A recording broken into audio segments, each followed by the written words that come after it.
भारत का अगर संविधान खत्म हो जाए तो क्या होगा।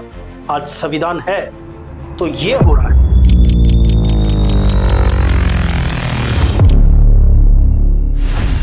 राजस्थान के अंदर प्रतिपक्ष नेता जो कि कांग्रेस के राम मंदिर जाते हैं। भाजपा के नेता ज्ञानी आहूजा जी उनके जाने के बाद मंदिर को गंगा जल से धोते हैं। तो ये संविधान है तब हो रहा है। देश का अगर संविधान खत्म हो जाए तो क्या होगा, सोचने वाली बात है। और आज संविधान है, कानून है, कानून व्यवस्था है, तो क्या हो रहा है। मैंने विधानसभा के अंदर इनको चैलेंज किया। मैंने कहा कि आरएसएस के अंदर अगर हिम्मत है तो वो अपना 100वां वर्ष मना रही है, वो ये तय करे कि हम इस देश से छुआछूत को मिटाने का अभियान चलाएंगे। मेरा इतना कहते ही पूरे भारतीय जनता पार्टी की सरकार को मिर्ची लग गई। सब लोग खड़े हो गए और मेरा विरोध किया। मैंने कहा कि मुझे खुशी होती कि आप लोग कहते कि बाबा साहब अम्बेडकर का जो संविधान कहते हैं उसमें जो नेता प्रतिपक्ष ने बात कही उसमें हम सहयोग करेंगे। तो साथियों, ये अंतर है उस पार्टी की विचारधारा में और इस पार्टी की विचारधारा में। एक तरफ कांग्रेस पार्टी है जिसने राजस्थान के अंदर 75 वर्षों में पहली बार किसी दलित व्यक्ति को नेता प्रतिपक्ष बनाकर मुझे सम्मान देने का काम किया, और दूसरी तरफ वो पार्टी है भारतीय जनता पार्टी जो नेता प्रतिपक्ष को उसकी औकात बताती है कि आप भले ही कुछ बन गए हो, संविधान ने आपको ताकत दे दी हो, लेकिन हमारी नजरों में आप दलित हो और हमारे जाने से मंदिर अपवित्र हो रहे हैं और उसमें ये लोग गंगा जल छिड़कते हैं।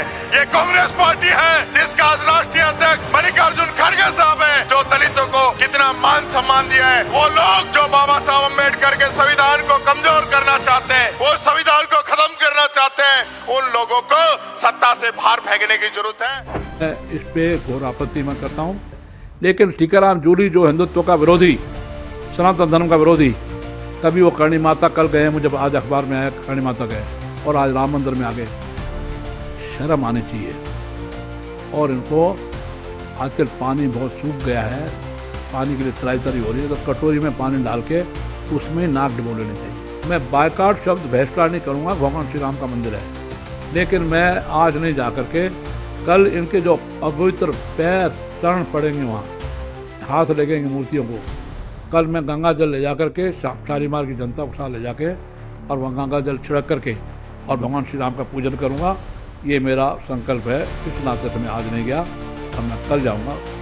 तो कुछ लोगों को अच्छा नहीं लगता, कुछ लोगों को लगता है कि भगवान राम सिर्फ मेरे हैं और सिर्फ हमारे हैं। जब टीकाराम जी मंदिर से जाते हैं तो भाजपा के नेता ज्ञानी आहूजा जी मंदिर को गंगा जल से धोते हैं और वो मंदिर कमेटी को भी, वहां के चेयरमैन को भी खरी खोटी सुनाते हैं कि इसको मंदिर में क्यों आने दिया। तो क्या ये संविधान, ये कानून इनके लिए नहीं है? जो लोग सरकार में हैं क्या उन्हें कानून का डर नहीं है? वो अपने आप को कानून से बड़े समझते हैं। ऐसे ही बाबा साहब के जन्म स्थल महू के पास बेटमा एक गांव है जहां पर दलित युवक को राम मंदिर में जाने से रोक दिया जाता है। जब आपको मंदिर जाने से रोका जाता है तो आप जाते क्यों हो? कहते परमात्मा कण कण में है। तो क्या जरूरी है? जब आप लोगों को जूते मिल रहे हैं तो फिर आप क्यों जा रहे हो? जब आप लोगों को धक्का दिया जाता है तो आप क्यों जा रहे हो? तो ये कानून व्यवस्था, अगर संविधान नहीं होगा तो क्या होगा? तो अब संविधान है तो ये हो रहा है।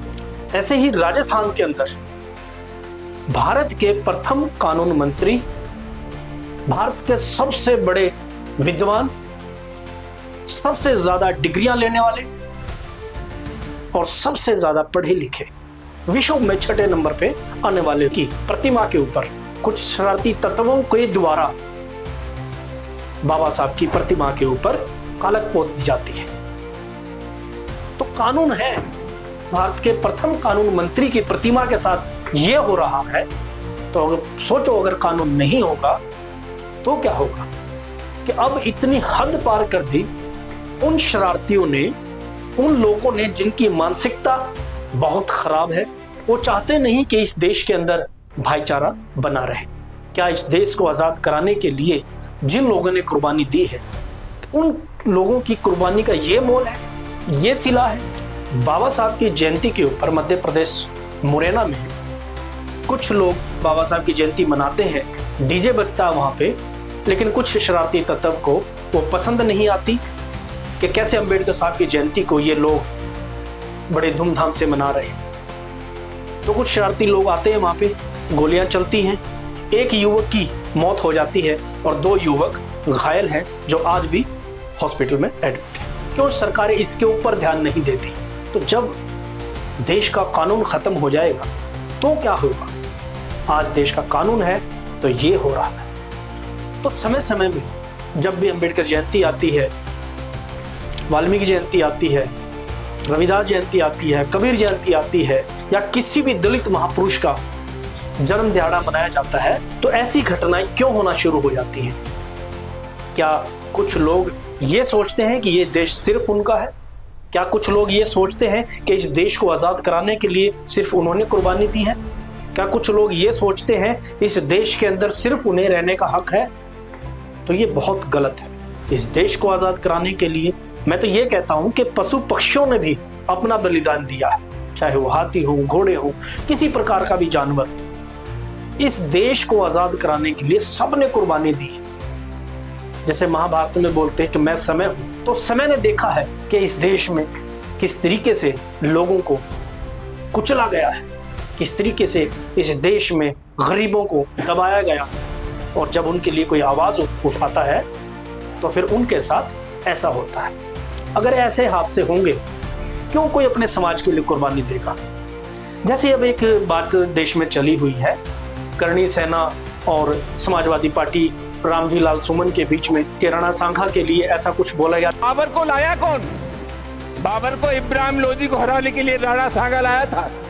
तो मुसलमान तो बाबर की औलाद है और तुम गद्दार राणा सांघा की औलाद हो, ये हिंदुस्तान में तय हो जाना चाहिए। अगर बाबर की तो आलोचना करते हैं, राणा सांघा की आलोचना नहीं करते। सभापति महोदय, बिल्कुल गलत है ये, बिल्कुल गलत है ये। किसी भी महापुरुष के लिए, किसी भी स्वतंत्रता सेनानी के लिए किसी को बोलने का हक नहीं है। अगर राणा सांघा ने इस देश के लिए अपनी एक आंख, एक हाथ और एक टांग गवाई है, तो सिर्फ देश के लिए गवाई है, ना कि किसी एक धर्म समाज के लिए और ना ही किसी एक जाति के लिए। राणा सांघा के लिए मेवाड़ भारत के अंदर है, तो भारत के लिए राणा सांघा ने अपने आप को कुर्बान कर दिया। लेकिन कुछ लोग आज राणा सांघा के ऊपर कब्जा करके बैठे हुए। राणा सांघा किसी एक जाति धर्म के नहीं है, वो इस देश के सूरमा है। इस देश के लिए उन्होंने लड़ाई लड़ी है, इस देश के लिए कुर्बानी दी है, और किसी राजनीतिक आदमी को भी अधिकार नहीं है कि ऐसे महापुरुषों के लिए, ऐसे सिपह सलारों के लिए कि हम कोई भी टिप्पणी कर दें। तो जब हम इस देश के सभी महापुरुषों के लिए अपने दिल में मान सम्मान रखते हैं, तो ऐसे ही दलितों के महापुरुषों के लिए सबके दिल में सम्मान होना चाहिए। तो ऐसी हमारी आपसे प्रार्थना है कि देश के अंदर भाईचारा ना खराब करें, देश के अंदर अखंडता बनी रहे, देश के अंदर प्यार मोहब्बत का माहौल बना रहे। तो इस चीज़ को समझें और देश को तरक्की की ओर लेके जाएं, देश को भाईचारे की ओर लेके जाएं, देश को मजबूत बनाएं। तो मेरी आपसे प्रार्थना है कि देश के लिए सोचें। मैं अजमेर सिंह, वीर भारत समाचार से नमस्कार।